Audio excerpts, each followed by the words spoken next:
All right, so this is just the calculator graphing portion. If you needed help for section 8.2, we're just looking at the following examples right here.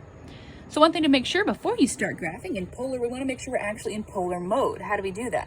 Go ahead and go to mode, click mode, and then you'll notice if you go ahead and click down, usually we're going to be on function, but we don't want to be on function because we want to be in polar. So we're going to go ahead and move from there over to polar. So I'm already on it, but I'll go ahead and click enter. And then let's go ahead and go to y equals. So notice you should have r's along the side here. That's how we'll know that we're in polar. So let's go ahead and type in 3 cosine theta. And then this value right here, notice it lists all of the different variables. If you have function or if you have theta or your parametric. So let's go ahead and click that and then hit graph. So there we have the weird little guy right there. If you wanted to change your window, either to change the theta, so the max or minimum theta, so you can go ahead and click that. Max and minimum x and y. You can go ahead and change that all just by hitting window.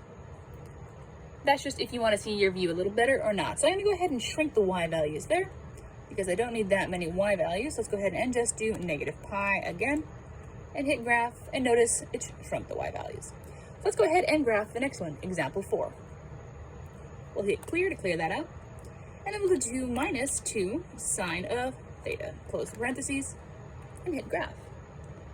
So notice now we're out of bounds here. So I'm going to go ahead and stretch the graph a little bigger. Let's make our window bigger. Let's go ahead and go to, for x and y, I'm just to go ahead and do negative 2 pi to 2 pi for all of them.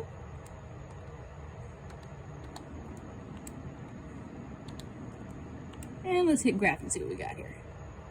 And there we go, our little sort of cardioid. If you wanted to get a bigger view or zoom in on that, once again, you would shrink your window to zoom in on the graph. Let's go ahead and graph example 5, 3 sine theta. Or sorry, sine 3 of theta. Sine 3 theta, and then hit graph. Ooh, now notice that is really close to the center. So I'm gonna go ahead and zoom in on it. So let's make our window a little smaller. Let's go ahead and go with negative pi and pi. I'll just go ahead and shrink them all down to pi. And hit graph. And there we go, we get a much better view. And then notice it just starts to repeat. You'll see your graph slowly repeating over it, and then you know you're done. So there we have, that's a nice cool little like clover type of an image. And then let's do example 6, the last one for 8.2. So go ahead, y equals clear, and then we'll go with r is sine, and we want I'm going to go ahead and do an extra parentheses because I want to make sure that 3 theta is in the top. Then divide that by the 2 and then close your parentheses and hit graph. Ooh, and there we go. What a weird graph. Okay, so this is actually not quite in the right.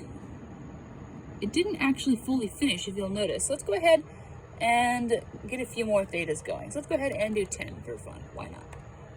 As usual, just play around with the amount of thetas you have to see. Ooh, and look at that, our graph is, okay. Alrighty, so how did I know I was done? Well, notice before, when I had taken, let me go ahead and do that again.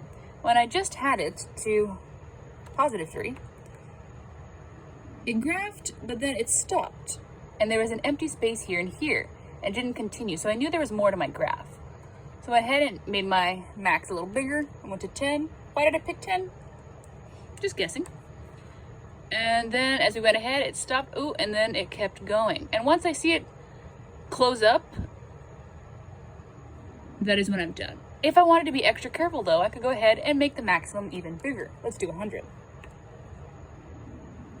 And we'll wait and let our graph keep going until we see if there is some sort of change to the graph. Notice you can still kind of see the graph slowly working its way along, but it isn't actually changing the shape. So that is it. We are done for section 8.2 in the graphing.